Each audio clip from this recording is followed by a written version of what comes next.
Hello दोस्तों, स्वागत है आपका आपकी यूट्यूब चैनल आज की दुनिया पर। और हमेशा की तरह मैं हूं आपका दोस्त और होस्ट प्रियव्रत सिंह। तो दोस्तों, अगर मैं आज की वीडियो की आपसे बात करूं साथियों, तो आज का जो वीडियो है वो किसी लेक्चर को लेकर नहीं है, वो किसी क्वेश्चन के आंसर का वीडियो नहीं है, बल्कि ये वीडियो है, जैसा कि आपने देख लिया होगा थंबनेल को, प्रीवियस ईयर क्वेश्चन का। यानी कि ऐसे स्टूडेंट्स जो सेकंड ईयर में पेपर देने वाले हैं उनके लिए वीडियो रहेगा। तो दोस्तों, बात थोड़ी सी आपको डिफरेंट लग रही होगी आज मेरे मुंह से, क्योंकि जनरली मैं बीए का कंटेंट ज़्यादा लेकर आता हूं। तो क्या हुआ कि अचानक से एक क्वेश्चन पेपर मिल गया, तो मुझे लगा यार कि आप लोगों के साथ मुझे उसको शेयर करना चाहिए, दैट आपको आइडिया लग जाए कि आपका जो पेपर आएगा वो कैसा आएगा। ये लास्ट ईयर का क्वेश्चन पेपर है 2022 का।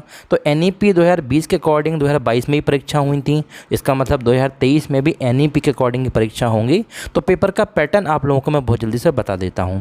तो आइए टाइम वेस्ट ना करते हुए शुरू करते हैं आज का वीडियो। तो दोस्तों, आप देख सकते हैं स्क्रीन पर, ये मैंने लगाया हुआ है BA second year regular private main examination 2022 का PDF। तो आप देख सकते हैं इकोनॉमिक्स सब्जेक्ट जिन लोगों का BCom में होता है उन लोगों ने पेपर 1 में चूज़ किया होगा मैक्रो इकोनॉमिक्स। दोस्तों, वीडियो शुरू करने से पहले मैं आपके पास एक बात और बता दूं कि ये जो पूरा PDF है ये बरकतुल्लाह यूनिवर्सिटी जो कि मध्य प्रदेश में आती है, भोपाल में, इसका PDF है। लेकिन ऐसा नहीं है कि आप किसी और यूनिवर्सिटी से हो तो आप इसको नहीं देख सकते। देखिए, इच्छा आपकी है, लेकिन मैं ऐसा मानता हूं कि आपको इस क्वेश्चन पेपर से हेल्प मिल जाएगी कि कैसे क्वेश्चंस पूछे जाते हैं, चाहे वो कोई सी भी यूनिवर्सिटी हो, क्योंकि क्वेश्चन पेपर का पैटर्न सबका एक सा रहता है। इस बात का आप ध्यान रखिएगा। तो शुरू करते हैं आगे। मैक्रो इकोनॉमिक्स मैंने आपको सब्जेक्ट बताया। आप देख सकते हैं जो पेपर है रेगुलर वालों का 40 मार्क्स का, प्राइवेट वालों का 50 मार्क्स का। तो दोस्तों, इस पर भी आपके नहीं जाना है, आपकी यूनिवर्सिटी अलग अलग हिसाब से चीज़ें डिज़ाइन करती है। एग्जाम्पल के तौर पे मान ले के लिए कोई ग्वालियर के जीवाजी विश्वविद्यालय का है और वो इस वीडियो को देख रहा है, तो भैया एक बार अपनी यूनिवर्सिटी में देख लो कि इकोनॉमिक्स सब्जेक्ट में आपका मैक्रो इकोनॉमिक्स है, उसका पेपर कितने मार्क्स का आएगा।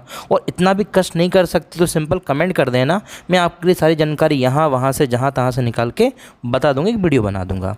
तो अब देखते हैं इसमें कुछ क्वेश्चंस। तो आप देख सकते हैं क्वेश्चन में सबसे पहला जो क्वेश्चन है ये हमारा है दोस्तों सेक्शन ए, जिसमें ऑब्जेक्टिव टाइप क्वेश्चंस आपसे पूछे जाएंगे। वीडियो बाइलिंगुअल है, मतलब इंग्लिश मीडियम वाले हिंदी मीडियम वाले दोनों इसको देख रहे हैं।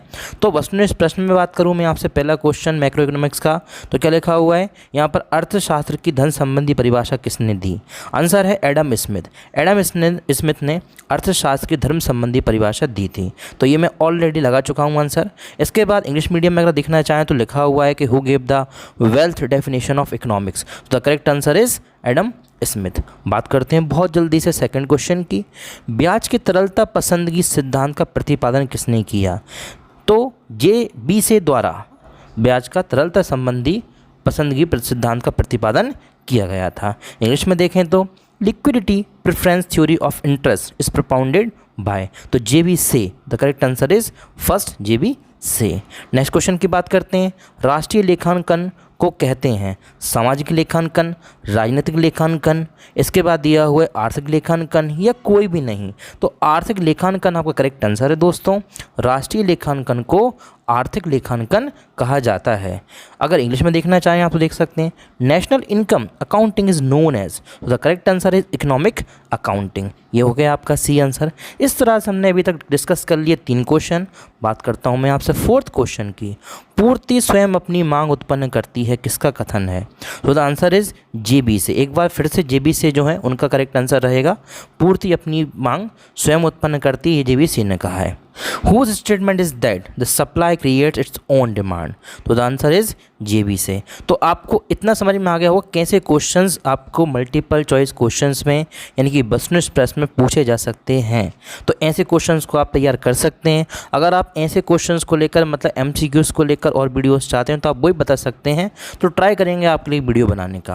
क्वेश्चन नंबर 5, गुणक के विचार का सर्वप्रथम प्रयोग किया था। गुणक का जो विचार है उसका सर्वप्रथम प्रयोग किसने किया? तो RF कानन ने इसका प्रयोग किया था। इंग्लिश में द प्रिंसिपल ऑफ मल्टीप्लायर। तो the correct answer is RF कानन। तो दोस्तों 5 क्वेश्चन जो हैं ये आए हुए हैं आपके MCQs के।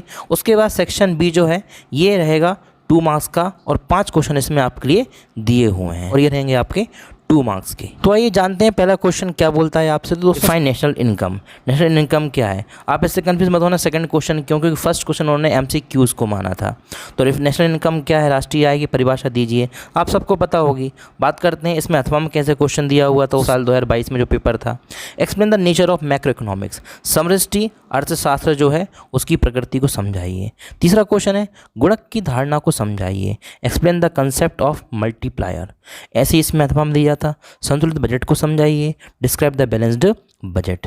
इसके बाद फोर्थ क्वेश्चन दिया हुआ था discuss the various components of money supply, और इसके और में था मौद्रिक नीति के उद्देश्य स्पष्ट कीजिए, यानी कि इंग्लिश में बात करें तो explain the objectives of monetary policy. Fifth question की बात करें साख नियंत्रण से क्या अभिप्राय है, इंग्लिश में we can say what do you mean by credit control, और इसके अथवा में दिया हुआ है भारतीय रिजर्व बैंक के बंधित कार्य बताइए, point out prohibited functions of RBI।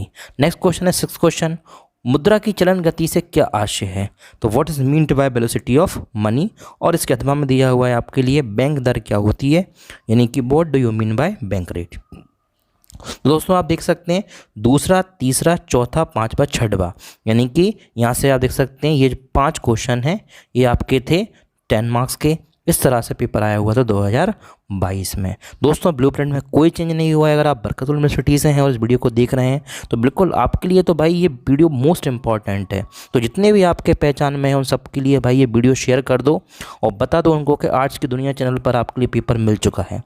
बात करते हैं इसके बाद हम लोग बहुत जल्दी से हमारे नेक्स्ट सेक्शन की, that is section C. Section C दोस्तों दीर्घ उत्तरीय प्रश्न का है। इसमें आपके 5 नंबर के क्वेश्चन आएंगे, मतलब 5 क्वेश्चन रहेंगे और उनके मार्क्स रहेंगे 5, यानी कि 5 × 5 = 25। तो बात करते हैं कि लॉन्ग आंसर्स कैसे आए हुए थे 2022 के परीक्षा में मैक्रो इकोनॉमिक्स यानी कि समष्टि अर्थशास्त्र से। तो दोस्तों यहाँ पे आप देख सकते हैं पहला क्वेश्चन जो है वो यूनिट 1 से दिया हुआ था। तो लॉन्ग क्वेश्चंस आपको यूनिट वाइज दिए हुए हैं। अच्छी बात भी है, आपको थोड़ा सा एक आइडिया लग जाएगा कि कौन सी यूनिट से हमको कौन सा क्वेश्चन करना चाहिए जो लास्ट ईयर आया था, और इसकी संभावना हो सकती है ऐसे क्वेश्चन की इस साल भी आने की।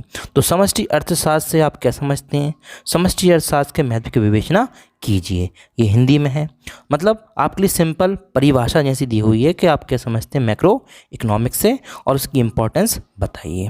इसके अथवा में क्वेश्चन है सूक्ष्म और व्यापक अर्थशास्त्र में परस्पर कोई विरोध नहीं है, यह दोनों पूर्णतः आवश्यक हैं, और आप यदि एक के बारे में अनभिज्ञ हैं तो आप सचमुच अर्धशक्ति हैं, विवेचना कीजिए। तो इंग्लिश में स्टेटमेंट ये दिया हुआ है, इसको आपके लिए विवेचना करना थी, मतलब इस सेंटेंस को आपके लिए पढ़ के और इसके बेसिस पर आपके लिए आंसर लिखना था, यानी कि यूनिट 1 में आपके लिए ये क्वेश्चन आया हुआ था।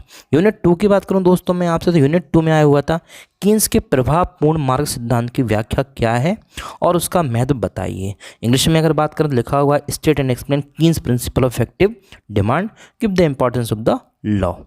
अथवा में बात करें दोस्तों तो लिखा हुआ है गुणक के कार्यकरण और उसके हिसाब को समझाइए, यानी कि working and leakages of multiplier को एक्सप्लेन कीजिए। ये आपका था यूनिट 2 से। यूनिट 3 की बात करें तो विनियोग का क्या आशय है, आधुनिक अर्थव्यवस्था में विनियोग के महत्व का वर्णन कीजिए। विनियोग का मतलब होता है इन्वेस्टमेंट, तो इम्पोर्टेंस क्या है इन्वेस्टमेंट के मॉडर्न इकोनॉमी में, तो दोस्तों आप जानते ही होंगे बहुत ज़्यादा इंपॉर्टेंस है।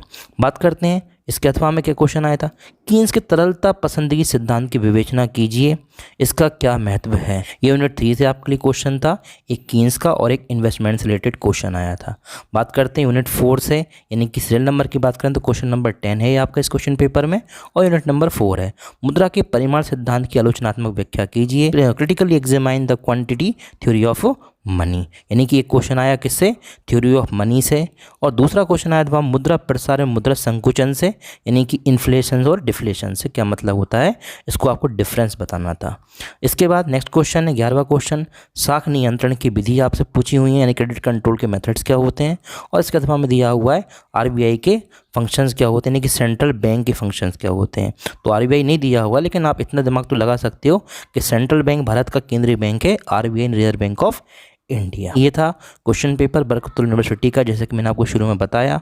आई होप आपको बहुत सारी चीज़ें समझ में आ गई होंगी, बहुत कुछ आपके लिए क्लियर भी हो गया होगा इस वीडियो में कि कैसे क्वेश्चंस आपके लिए आ सकते हैं आपकी अपकमिंग सेकंड ईयर के पेपर में। अगर आप BCom सब्जेक्ट के हैं तो, अगर आप अगर आप बीए सब्जेक्ट के हैं तो उस बेसिस पर, यानी कि जो क्वेश्चन है बीए की बात करें या बीकॉम की बात करें, क्वेश्चन लगभग लगभग दोस्तों सेम रहेंगे अगर आपका सब्जेक्ट क्या है इकोनॉमिक्स। तो दोस्तों मिलता हूँ बहुत जल्द नेक्स्ट वीडियो में, तब तक के लिए देखते रहिए आज की दुनिया। जय हिंद, जय भारत।